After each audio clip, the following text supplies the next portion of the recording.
Welcome to Small Practice Support Information Session number 80. In this recording, Conor Walsh of Thread Software and John Gutzner at Graphic Canada provide Justin Purcell with a practice update on digital automation.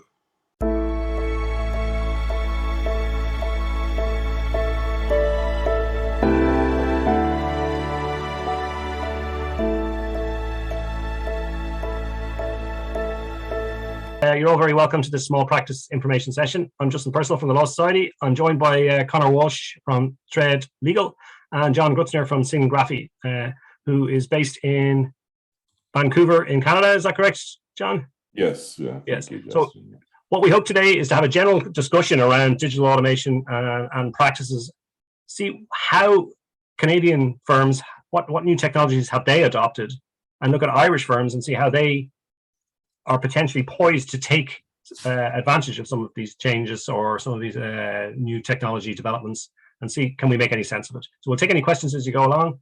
So John, would you like to just open it out by sort of saying, well, like, what are the key technology changes for small practitioners in Canada? Well, I just wanted to, I point out a few things first, Justin. I think everyone recognizes the last 2 years, because of the pandemic, have probably accelerated 10 or 20 years of technology adoption. But I think it's premature to say that anybody can make sense out of it, because a lot of people have been scrambling. A lot of the law firms are still behind where they want to be. One of our lawyers this week admitted that, I won't obviously give her firm, that her firm's in chaos still from an IT point of view, because a lot of people have had to learn a lot of technology. But I think, there are three trends, and one is obviously customer service, because I think it's important to recognize that your customers are going to be coming out of this massive change with a huge number of expectations in terms of how you're giving them documentation and how you're servicing them. And I think one of the trends that I've seen in Canada recently is the emergence of there's now 4 major players, or 5 that I've identified, that are doing corporate minute books on the cloud, which means that the lawyer is uploading the documents, and then obviously the general counsel or management, depending on the firm, can keep up to speed with their corporate minute book without having a lot of the back and forth. And a lot of those are enabled with signing technologies to make it easier for the board to keep up. And then obviously practice management software is important. The use of video, remote signing technology to replace couriers and hard copies, depending on the jurisdiction and the document. And obviously the first round of technology, you'll see that there's probably billions of dollars now going into legal tech as a space.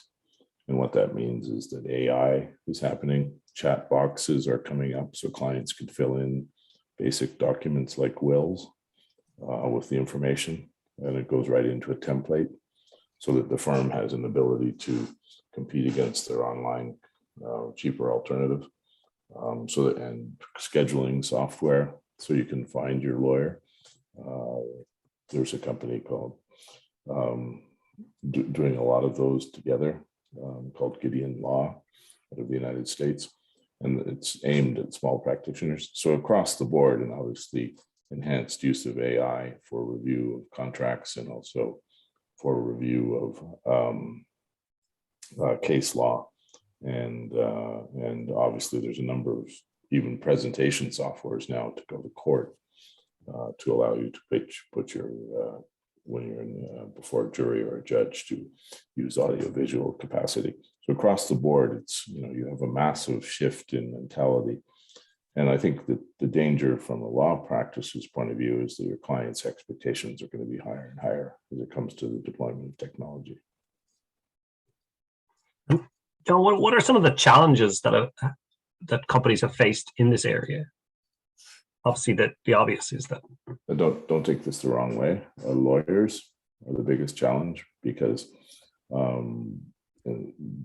lawyers in all jurisdictions are paid by their results and paid by their time. To get a lawyer to stop within a practice, or even with a software application, to spend the initial few hours they may need to understand that software to save them another, maybe 50 or 100 hours for the rest of the year. That is a big challenge because it's not, we're all busy. So how do you get people, even though the IT directors have gone through with the managing partners, the adoption of a specific software? How do you get that whole firm to do it? And if it's a small firm where there's 3 or 4 people or a couple of lawyers, then there's a direct relationship to their caseload or their billing results. And it's very difficult when you're juggling the transactions that you need to do and the client service you need to do to take a day off to learn a new technology platform.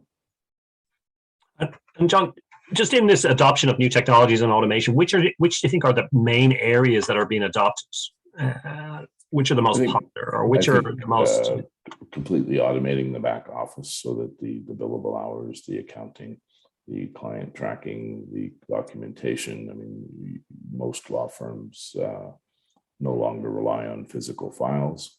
A lot of them are putting those documents on the cloud, so that they're using a variety of softwares as the kind of the core engine for their firm, and then they're adding on specific features that they need for their specific practice, whether it's conveyance or wills or trial work, etc. But I think document management is probably the most important foundation or skeleton of that process. Do you want to just describe out, maybe just for people, when you talk about document management, what do you mean by that, like in very basic terms? Well, I mean,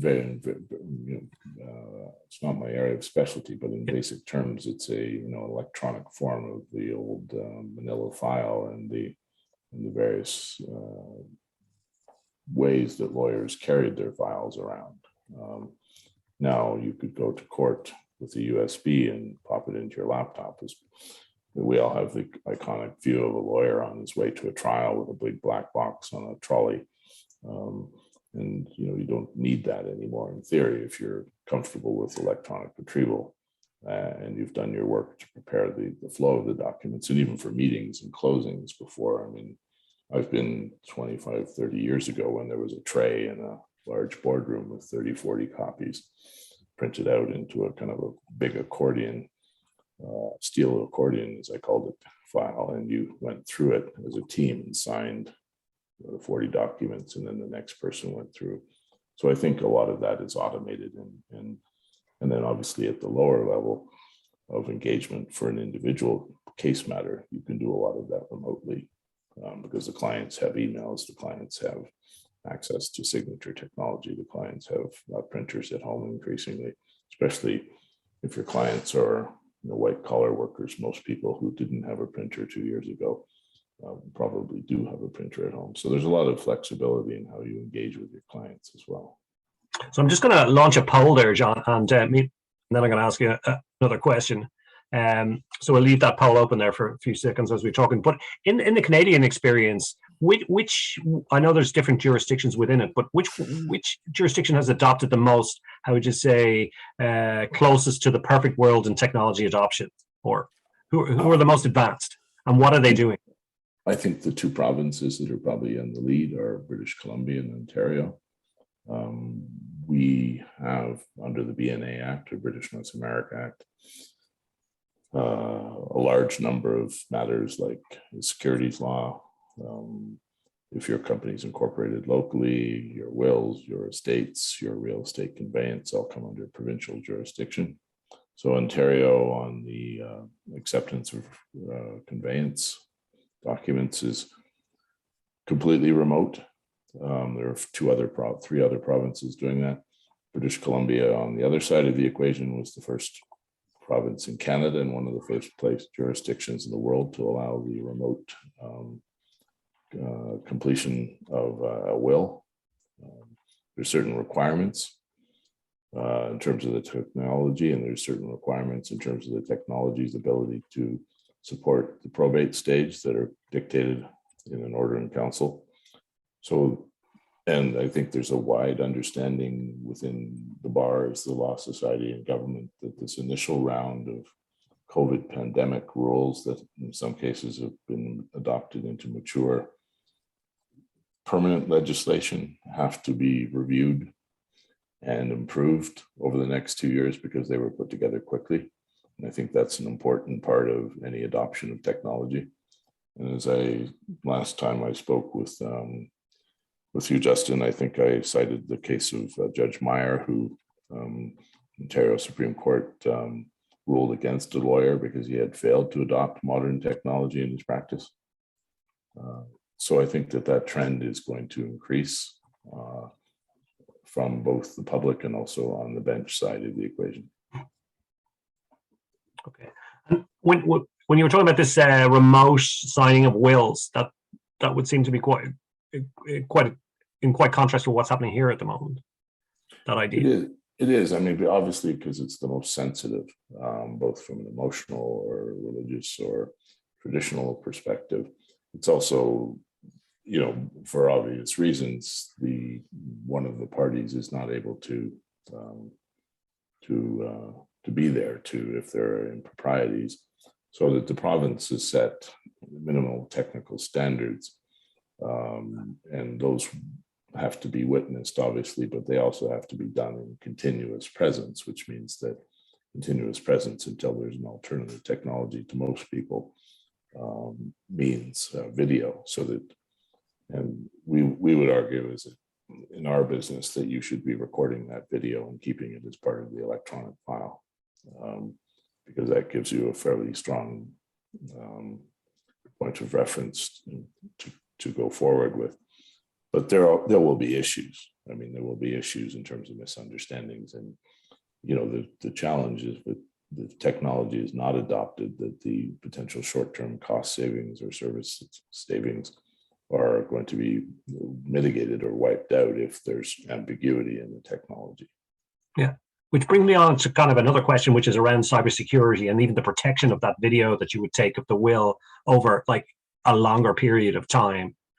What sort of advances are you seeing in that area? How can you ensure that a video of a will that has been taken is secure for, it could be up to 50, 60 years, could it?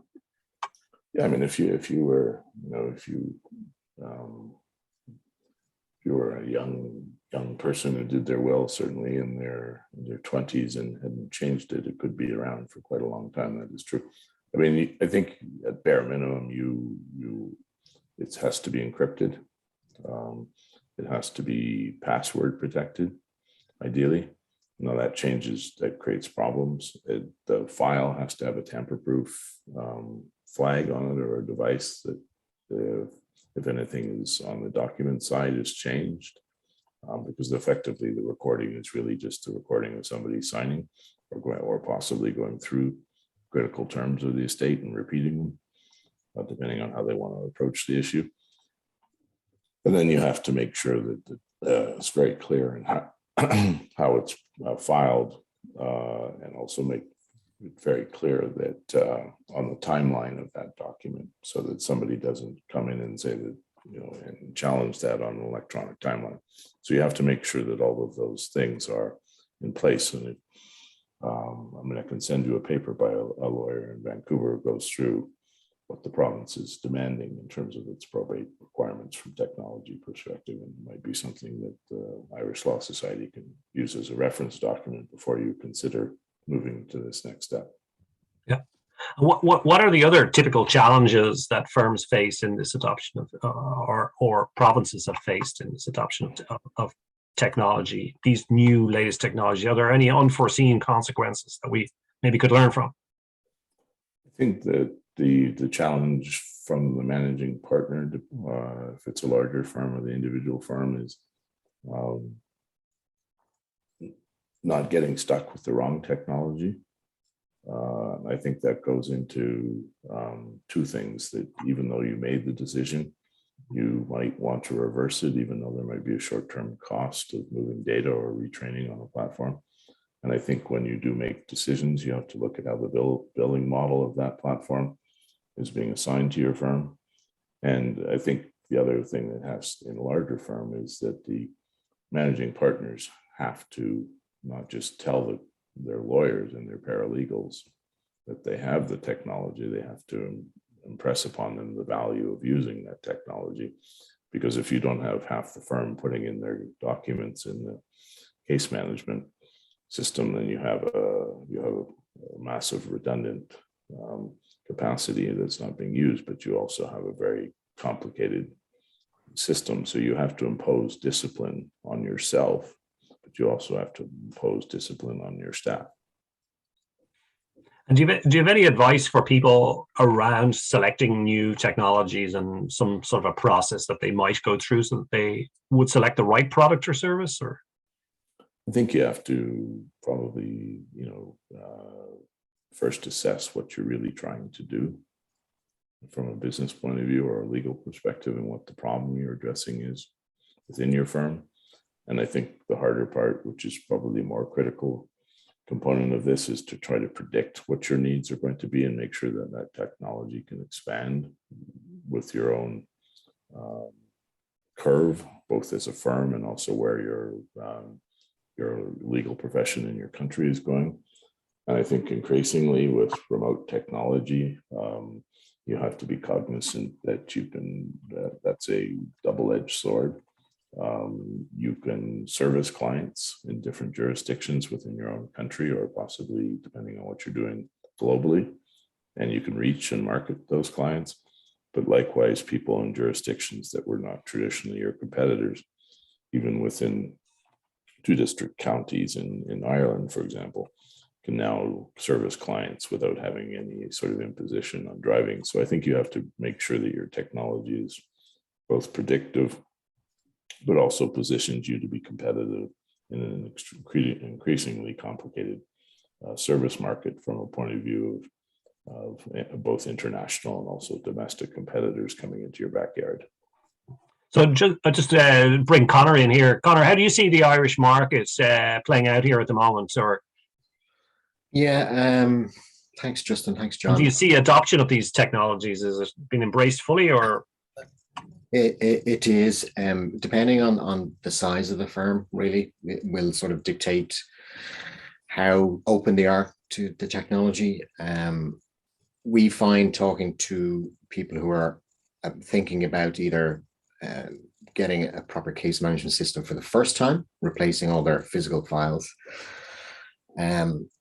or somebody upgrading, say, from an old system or something like that, they see technology as something we just need to save time.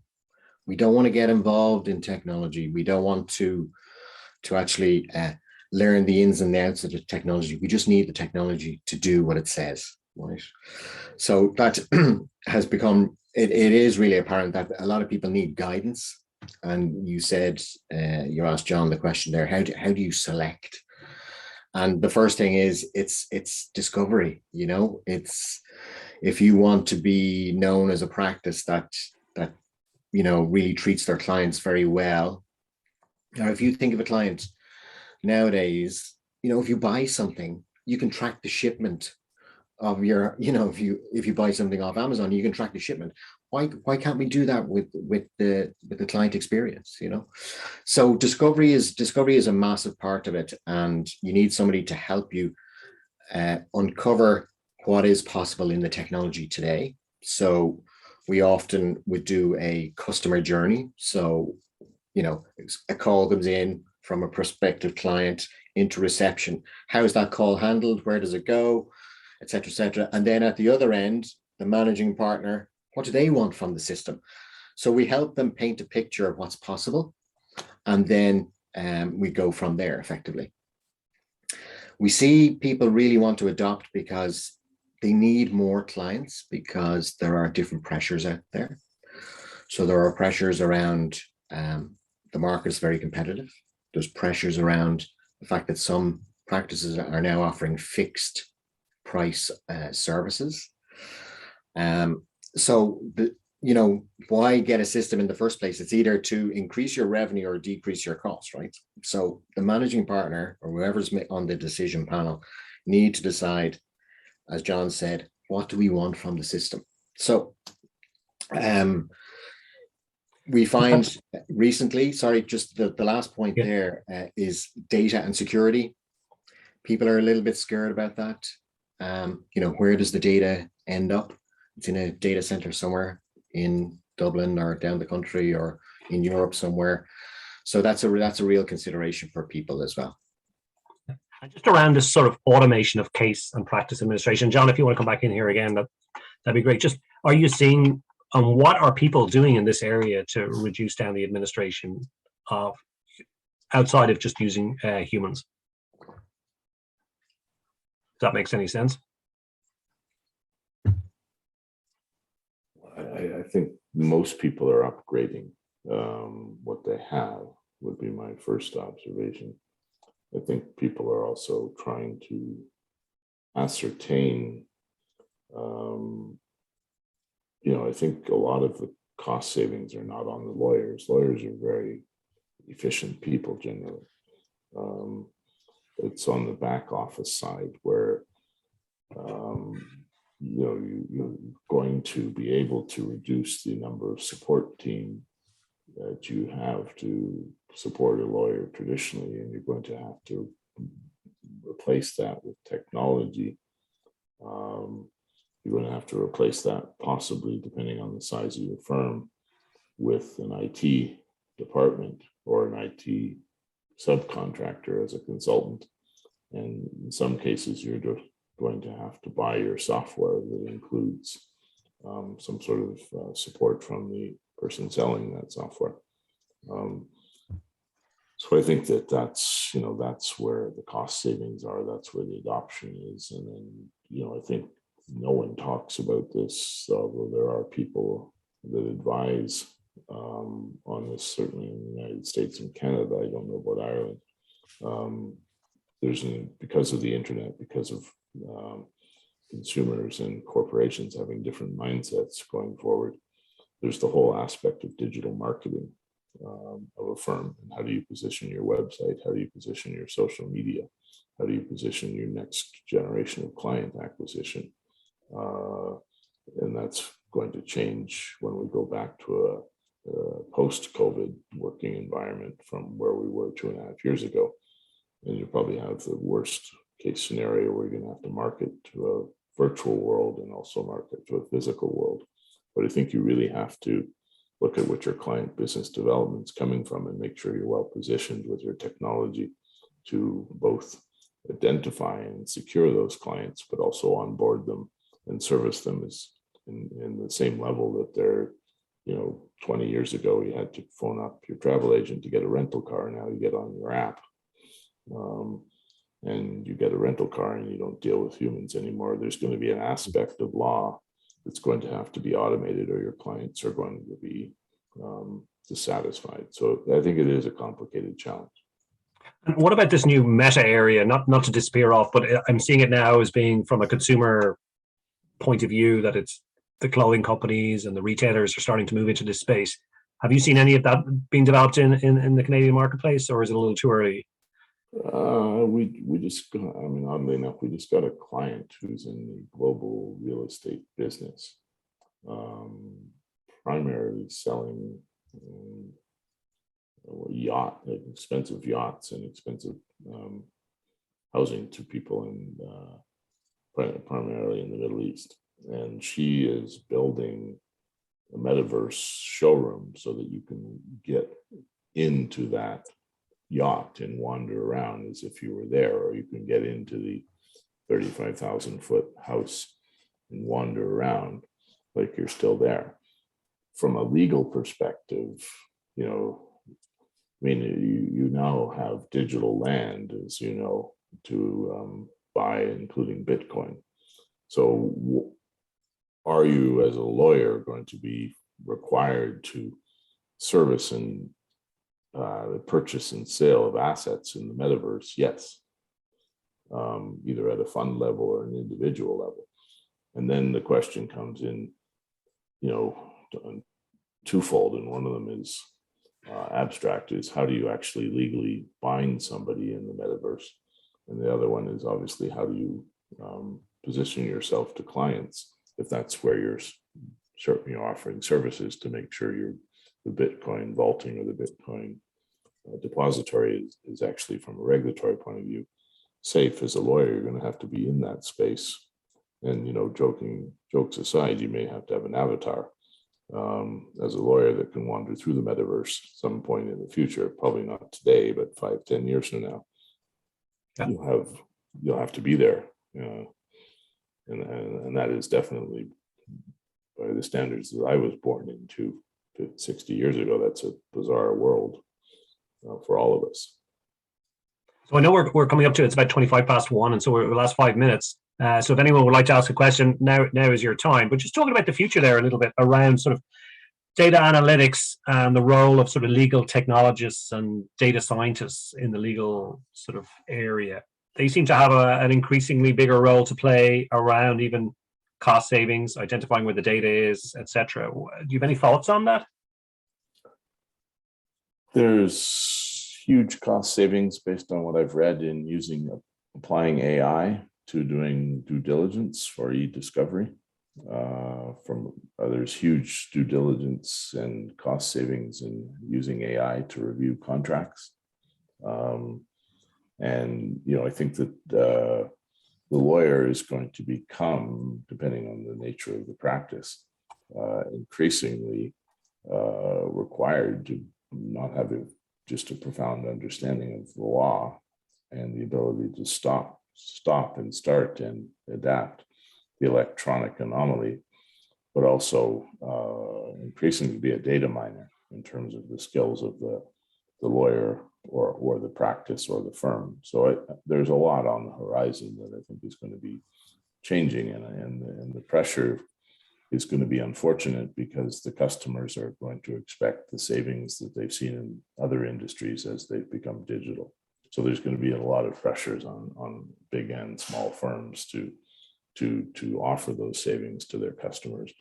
At the same time, short term, their costs are probably going to go up as they try to learn this technology. And are you seeing this role of data scientists or legal technologists growing in Canada at the moment? I think for large firms, yes. Certainly for e-discovery and litigation, that's a very strong growing field. There's a large number of firms that sell software. There's a large number of firms that sell consulting. That's mainly for larger litigations when you're looking at large corporations or something of a class action where you have the resources. But increasingly, I think you're seeing a larger reliance on outside parties by law firms to just get the job done.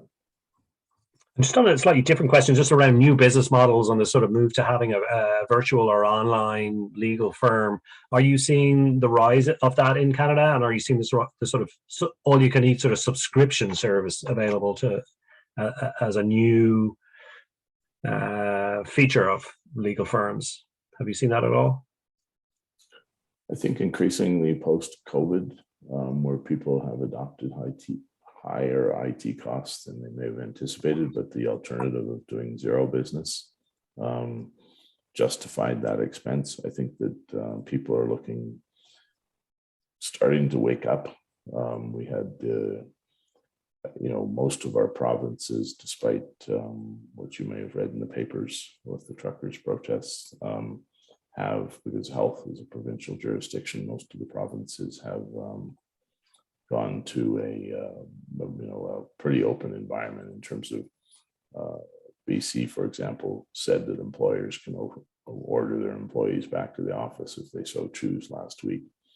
But what people are waking up to is that their IT costs are expensive and they're going to a consumption-based model when possible, which means that if you might have a software on standby, but if you're not using it, you don't pay. And if you do use it because you have, if it's an e-discovery software and all of a sudden you have 12 litigations that require it, then you'll pay, but you're not going to be paying, if you're not using it, but you might pay on a higher basis. And then the core software, like where there's a huge amount of proprietary data management, two firms obviously have to be on a license basis because you can't cherry pick your core skeleton of your firm and how it's functioning. But when you need a specific application, a lot of that's being done on a kind of a usage basis. So there's a different pricing models depending on what the software's functionality is. Listen, guys, we're nearly out of time. I put up next week's sessions. Connor, if you want to just come in there and add to the end of that. John, I'd like to really thank you for your unique insights into what's happening out there in the market at the moment. My pleasure.